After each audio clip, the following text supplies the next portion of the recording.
Раббы күрде ки, җир йөзендә адәм баласын азгынлык баскан.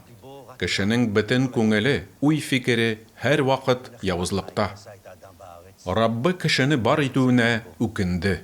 Бөтен йөрәге белән сызланды.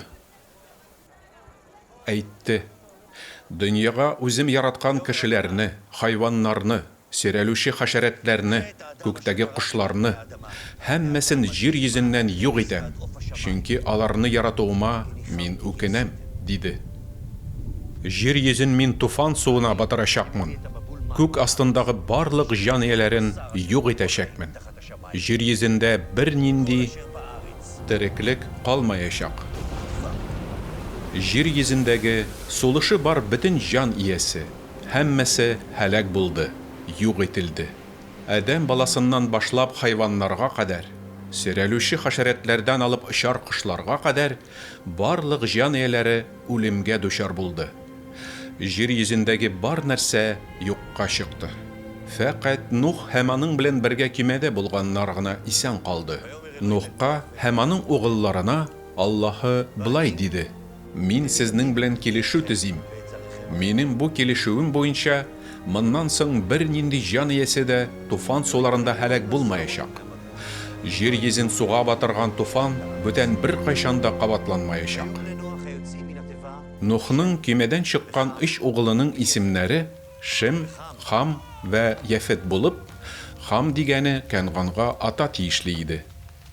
Кешелек дөньясы шушы 3 угылдан яралып, бөтен җир өстенә таралган иде. Шемнең угыллары: Элам, Ашшур, Арпахшад, Лут, Арам. Арпахшадның Шылах исемле бер угылы булды. Шылахтан Гыйбер туды.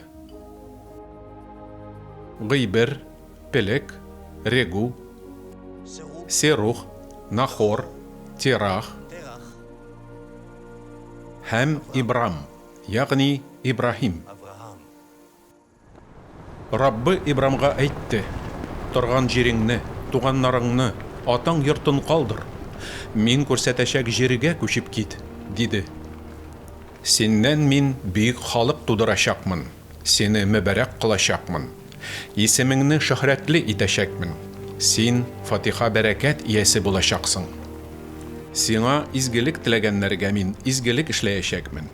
Сине каһәрләгәннәргә ләгънәтемне яудырачакмын. Җир йөзендәге халыкларның һәммәсе синең аша Фатиха алачак. Ибрам Раббысы боерганча юлга чыкты. Лут та аның белән китте. Хараннан чыгып киткән вакытында Ибрамга 75 яшь иде.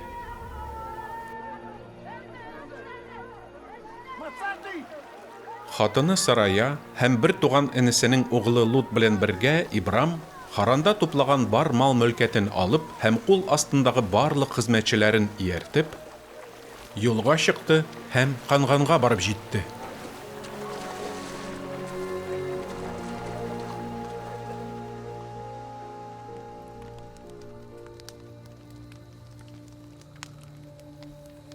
Бу вакыйгалардан соң Раббы Ибрамга күренеш иңдереп, былай диде: Курыкма, Ибрам, мин синең калканың, аласы бүләгең зур булыр. Менә, син бит миңа бала насыйп итмәдең, диде Ибрам. Шуңа күрә өемдәге бер хезмәтче минем мирасчым булачак. Раббы Ибрамны һавага алып чыкты һәм әйтте: Күк йөзенә башыңны күтәреп кара да, булдыра алсаң, андагы йолдызларны садап чык, диде. Сенең нәсел варисларың менә шул йолдызлар санынча булачак. Ибрам Раббыга ышанды һәм шуның белән Раббы алдында тәкъва булып саналды.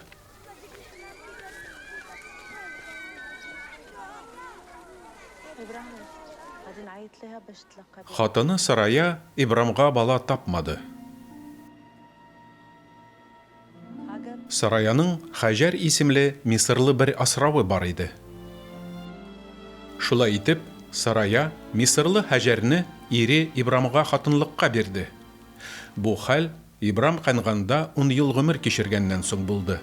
хәл Ибрам Канганда 10 ел гомер кичергәннән соң булды. Ибрам Хаҗәр белән йоклады, һәм Хаҗәр балага узды.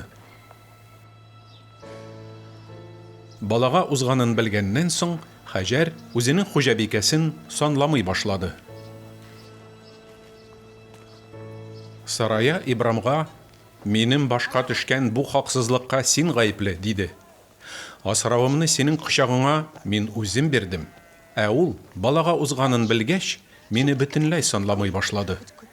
Синең белән минем араны Раббы үзе хәл итсен». Ибрам Сараяга: «Асравың синең кул астында бит. Нәрсә телисең, шуны эшлә», диде. Шуннан соң Сарая үзенең асравына җәбер күрсәтә башлап, асрау идән качып китте.